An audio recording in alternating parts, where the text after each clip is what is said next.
Is there a Chinese St. Louis? For a lot of us, I have to be really honest, Chinese is Chinese food. So I'm here at Woods, and today we're going to be talking with a couple of people who may wise us up a little bit about St. Louis and about all the Chinese population and the cultural community. First of all, we have Huping Ling, and I said I was going to call you Huping, so you don't mind, you're a professor. No, not at all. But you have written an absolutely fascinating book, and I gather in some ways a little controversial when you call it Chinese St. Louis. Yeah. That goes all the way back to Hop Alley and the early days of St. Louis to the diversity today in the Chinese community. And we're going to talk about that in a moment. You're a professor at Truman State University. Yes. And tell me how you happened to write this book.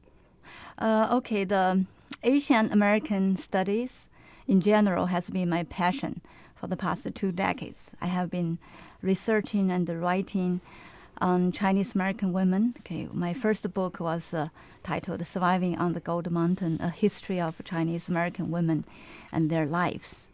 That was published in 1998.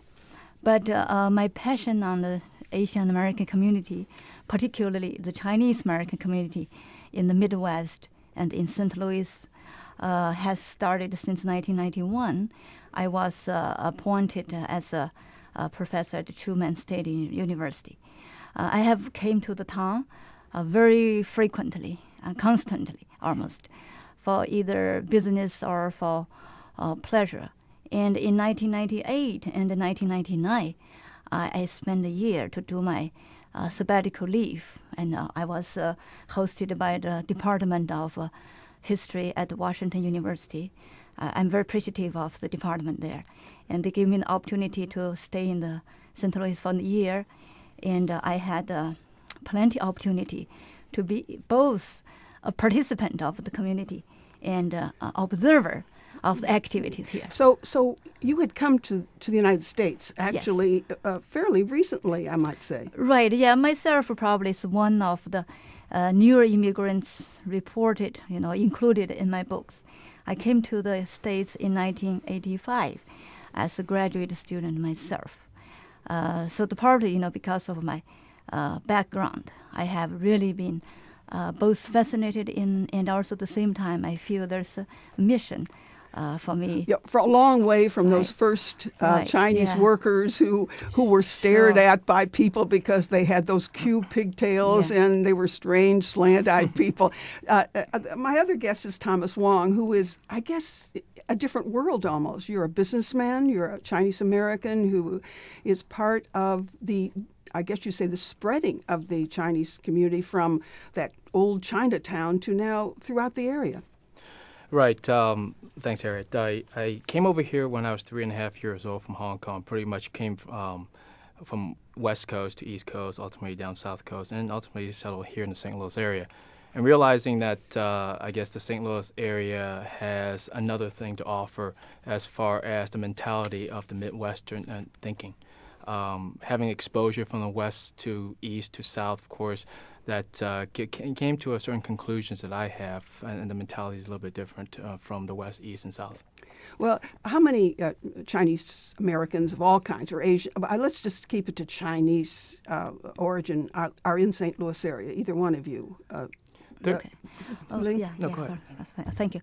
There are different sources, according to the different sources, you come up with different figures. First, let's start from the official statistics. According to the 2000 census, the number of Chinese is like close to about 9,000. Okay, but actually the real number probably is much greater than that. I have talked to a number of community activists and community leaders. Some estimated that the Chinese Americans in the greater St. Louis area is at least 20,000, or even much greater than that.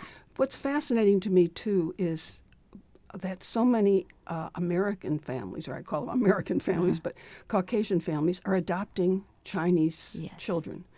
And so when you think about the combination, the melting pot, which I don't think really existed so much for Chinese and Asian families for a long time. Thomas, do you find that you're getting much more people being just mixing together rather than being, the Chinese community? I think the melting pot is the word for all this, is that I think there's a lot of people who are understanding our side of the culture and having the understanding of the culture itself. I know there's a lot of a friend of mine that over in Jeff City, in fact, just recently adopted an Asian child that was over in China, and took the process. They went through the process and actually went over there and have a better understanding of what the Chinese culture is all about. And I think any time when you go over there, your exposure and to understand really comes to you're able to embrace the culture itself, and for them to be over there, they're coming back with a new attitude. I want to remind people that they can call in either with their recollections of their, how they have become familiar with the Chinese community. Maybe few people pretty far back to the old, I can remember in University City along Del Mar, the old famous restaurants, or even their feelings today about China, because there's a kind of ambivalence, a kind of competitiveness. At the same time, still a little alien feeling. The phone number is 382-8255. That's 382-TALK. Just anything you want to add to the conversation or ask a question. We also have email. It's talk at KWMU I hope, at KWM.org. And the point is that this is a conversation. And just as I have felt somewhat separated out from the Chinese community, I'm hoping that when we talk about this book today, people will get a sense of what the contribution that the Chinese community is making. So let's go back, Huping, and just recall, where did the Chinese come from that came to St. Louis? Okay. The Chinese in St. Louis, similar to the Chinese communities across the country, basically, when we talk about the Chinese Americans, maybe we can just, for the convenience of discussion, divide them into basically larger groups. The earlier groups, groups of early immigrants who came in the 19th century, starting from mid-19th century all the way to 1930s or prior to the World War II. Because during the World War II in 1943, American government appealed this Chinese Exclusion Act in 1943. Oh, yes. Yeah. So since then, the Chinese community in the United States has undergone a tremendous transformation. So the newer immigrants came from broader geographical and academic background. So the earlier immigrants mainly came from Guangdong and the capital city of Guangdong, which is called Canton, and adjacent cities and counties, and they speak Cantonese. Okay, many earlier immigrants came from impoverished rural area.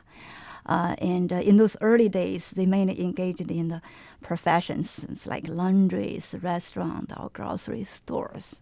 Whereas the later immigrants since 1945, or especially after 1965, many of them have training, academic training or technical training, professional training, and with better English-speaking skills.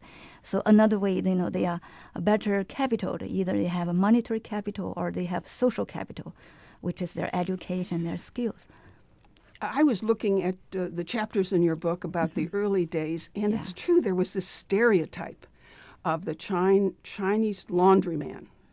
And it was true in a way because they had to have some way to earn a living. These were mainly workers or laborers who came over here, and they were not necessarily educated, according to your book. And then it was all family business.